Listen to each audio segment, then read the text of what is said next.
আমি আজকে কথা বলছি একজন গাইবান্ধার ফেরিওয়ালা, যে মানুষটি গাইবান্ধা সদর উপজেলার কামারজানি বন্দরে তিনি ব্যবসা করেন। মূলত ব্যবসার পাশাপাশি তিনি আজকে অসহায়দের পাশে দাঁড়িয়ে পুরো গাইবান্ধা জেলার একজন স্বনামধন্য এবং আইডল হয়েছেন, যিনি মানে অসহায়দের সাহায্যের হাত বাড়িয়েছেন। আজকে আমরা তার কথা শুনবো। আচ্ছা, জাহিদুল ভাই, আপনি এই যে মাংস ব্যবসার পাশাপাশি গাইবান্ধায় যে মানবতার ফেরিওয়ালা হিসেবে কাজ করছেন, আপনার শুরুটাও যদি বলেন যে কার হাত ধরে কার অনুপ্রেরণায় আসলেন এবং আগামীর পরিকল্পনা কি, সব মিলিয়ে যদি একটু বলেন। এখন ঘটনা হলো যে মানুষ তো বিভিন্ন প্রকার শখ করে, একটা মানুষের আশা থাকে বা মনের ব্যক্তিগত শখ থাকে, যারা গাড়ি করবো, একটা বাড়ি করবো বা এখানে ঘুরতে যাবো, এটা শখের ব্যাপার। তা আমি একটা ফোন কেনার পরে তখন টিকটক আইডি খুললাম। টিকটক আইডি খোলার পরে মনে করি একটা পেজও খুলি না, কেমন হয় দেখি, পেজও একটা খুললাম। খোলার পরে দুর্ভাগ্য আমার পেজে হারাই গেল।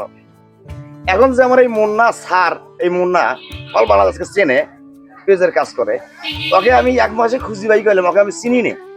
তাও একটা আমার সাথে ছোট একটা বন্ধু আছে, সেই বন্ধু দিয়ে সেই মুন্না স্যারের খোঁজ নিলাম। নেওয়ার পরে আমাকে বললো, জাহিদুল ভাই তোমার ওইটা আইডিটা আসবে না, আমি নতুন করে সুন্দর একটা আইডি তোমাকে খুলে দেয়, তুমি চালাও। আমি বলছি যে ভাই যদি আপনার ভালো হয় আপনি আইডিটা খুলে দেন। আইডিয়া খুলে দেয়। তা আমি কিন্তু ভাই ওই কিছু কিছু জায়গায় দ্বারা গান করতাম, শর্ট গান, 30 সেকেন্ড বা 40 সেকেন্ড বা 2-1 মিনিট গান গাইতাম, রিলস। হ্যাঁ রিলস গান। তা কোনো ভিউ নাই, কিছু নাই। সারক কই কে স্যার এটা কেমন হলো, ভিউ দিয়ে নাই, এত কাউরেই গান কইতে ভিউ কই। তাই বলি একটা কথা বলো, ভালো একটা ফোন কেন, ভালো কন্টেন্ট দাও, তাইলে তোমার ফেসবুক ভালোবাসবে। তখন আমি একটা ফোন কিনলাম। কেনার পরে প্রথমে হরিপুরি ব্রিজ গেলাম 21 তারিখে, 20 তারিখে ব্রিজ ছাড়ি দিছে। ওই দিন আমি গরু কাটছি দোকানত, ভিডিও দেখি না মাথা নষ্ট হয়ে গেছে, কারণ আমি হরিপুর যেতে পেলাম না, দুঃখের বিষয়। পরে আমি ওই দিন না যাওয়ার পায়া 21 তারিখে হরিপুরি ব্রিজ গেলাম, যা ঘুরতেছি।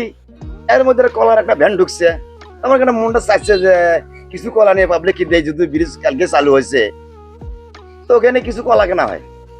তখন হয়তো কাকু 100 টাকা বা কাকু হাফ কেজি গোস্ত বা 200 টাকা, বা ফেরিতে রুগী আসছিলে ওখানে 30 জনের বাজেট, উটি, 2টা কলা, একটা জুস, দেখলাম না ভালো হয়, মানুষ ভালো ভালো শেয়ার করে, কমেন্ট করে, তখন কিন্তু মনটা ভরে যায়। তখন একটা ভিডিও করার পরে নিশ্চয় কত দেওয়া হয়, দেখা গেল যে 20 জন বা 30 জন লোকে শেয়ার করছে না, তখন মনটা এত যে ভালো লাগে এটা বলা যায় না। কিন্তু তখন টাকা পয়সে অন্য জনটা কোনো মনে হয় না।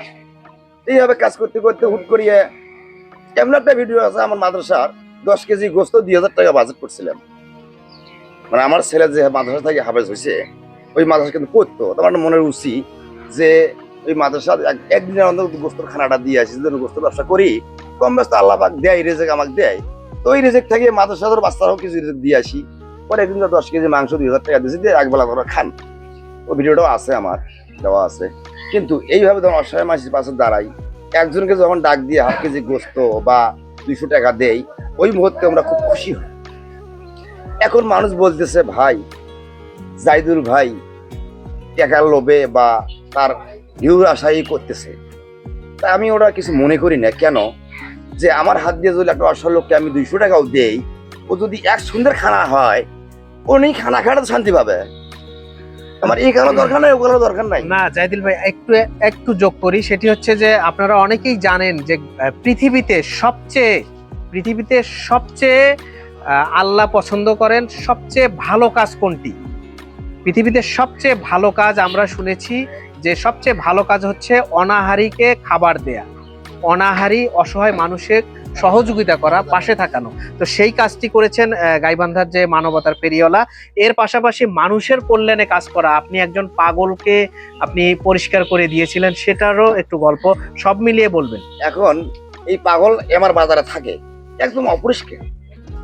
আমি হুট করে একদিন বসে ডিসিশন নিলাম, এই পাগলটাকে একটু গোসল করা যায় না। তারপর পোশাক টোশাক আমি কিনলাম, কিনে একদিন আমার ক্যামেরাম্যানকে ডাকলাম, আর 2জনকে ডাকলাম, যে গোসল করাবো, একটু আসিও। আমি সবকিছু রেডি, পাগল নাই, মানে দেওয়া হয়ে চলে যায়। পরে 7 দিন পরে ভিডিওটা আমার করা হয়েছে। কিন্তু আমার ঘটনা হলো যে এই পাগলকে গোসল করানোর ভিডিও কোনোদিন করা হয় নাই, ওই মেধাও নাই। হয়তো একটু হলে ভুল ত্রুটি আছে বা কথাবার্তা বা চলাফেরায় ভুল আছে, তারপর আমি ওকে যখন ধরছি ওতে হেভি শক্তি দেখাইছে, কিন্তু আমার ভিডিওর খাতিরে ওকে যেভাবে কন্ট্রোল করি আমার ভিডিও কভার করা লাগে ওইভাবে আমি কভার করছি। আজকে এই যে ফেরিওয়ালা, আপনি মানবতার ফেরিওয়ালা হিসেবে গাইবান্ধায় প্রতিষ্ঠিত হয়েছেন, অনেক পরিচিত হয়েছে।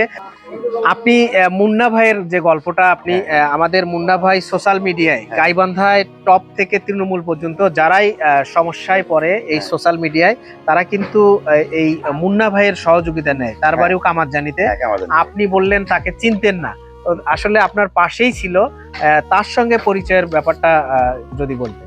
ওই যে আমি খুঁজিয়ে তাকে বাই করে নিছি এক সময়, মানে শুনতাম মানুষের কাছে যে মুন্না সে আইডির কাজ করে, পরে তাকে খুঁজিয়ে নেওয়ার পরে আমার আইডি তখন থেকে তার আয়ত্তে চলতেছে এ পর্যন্ত, বুঝছেন। আর দ্বিতীয় কথা হলো কি, এই ফেসবুক লাইনে যারা থাকে তারা কিন্তু অনেক আশা করে আমি একটা ভিডিও করবো, ভিডিও ছাড়িয়ে দেবো, অনেক লোক দেখবে, এটা আশাবাদীও। কিন্তু তারপরে দেখা যায় যখন আইডির সমস্যা হয়, কেউ হয়তো হ্যাং করে বা হ্যাকাররা নিয়ে নেওয়ার পরে এই লোকগুলো খুব টেনশনে পড়ে যে আমার আইডিটা কার হাতে তুলে দেবো, তাকে পাসওয়ার্ড দেবো, সে এখন ফিরে দেবে কি, সে আত্মসাৎ করবেই, বিশ্বাস পায় না। যে আমার দেখা মধ্যে অনেক লোকে আসে সেই মুন্না স্যারের কাছে, স্যারে বলা হয়, স্যার না বললে কেমন হয় না, স্যার আমার তাই। কিন্তু অনেক লোকে আসে, কিন্তু তাকে যে পেজ দিয়ে যায়, পাসওয়ার্ড দিয়ে যায়, এমন একটা লোক 1 মাস ঘুরছে তাকে পেজ দিয়ে, তাই মিলিয়ন মিলিয়ন ভিউ। আমি আফসোস করি কি, শীতকাল, গরিব মানুষ, তুমি স্যার আসছো কেন, আসো ভাই আসি আমার পেজের কারণ না, স্যারের কাছে আসি। পরে ওই পেজটা 1 মাস পরে এই মুন্না স্যার ওকে ফ্রি দিছে। সেই ছেলে এত যা খুশি হয়েছে এটা বলা যাবে না। তার পেজের নামটা আমি জানি না অবশ্য। আমার স্যার মুন্না, তার একটা সততা, তার ভালোবাসা, এটা বলা যাবে না। যদি কেউ কাজ করিয়ে গায় ভাই 200 টাকা নেন, চা খান, ওটাই ওকে। আপনার ভবিষ্যৎ পরিকল্পনা এখন কি? আমার ভবিষ্যৎ যে আমি এখন ভিডিও করতেছি, ভিডিও ছাড়তেছি, আমাকে যেটা ভালোবাসা মানুষ দিচ্ছে এটা তো আর মানি নেওয়ার মতো নয়। কিন্তু যদি আসছে আরো, যদি কেউ আমাকে ভালোবাসা দেয়, এসে আরো আমি ভালো জায়গায় পৌঁছতে পারি। সেটা হলো আমার যেগুলো ফ্যান ফলোয়ার আছে, ভাই বেড়াদা আছে, এরা যদি আমাকে ভালোবাসা দেয় তাহলে আমার সম্ভব যাওয়া। কিন্তু আমার ইচ্ছে আমি যেতে পারবো না ভাইয়া। ধন্যবাদ। জাহিদুল ভাইয়ের মুখে আপনারা যেমনটি শুনলেন, ওনার একদম তৃণমূল থেকে আজকের যে মানবতার ফেরিওয়ালা হয়ে ওঠার গল্প আপনারা শুনলেন।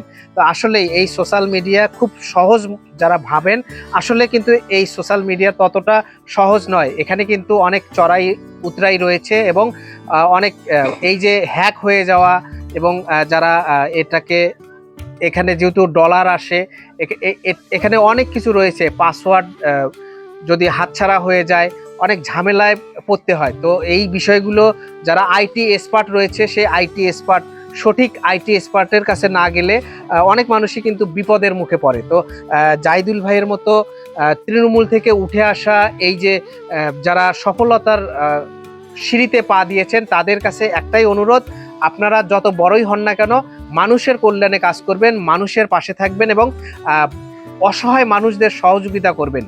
এইটাই হচ্ছে সবচেয়ে ভালো কাজ পৃথিবীতে। আবারও দেখা হবে কোনো ভিডিওতে, ততক্ষণ ভালো থাকবেন, খুব ভালো থাকবেন। Shahjahan Siraj, voice of Gaibandha.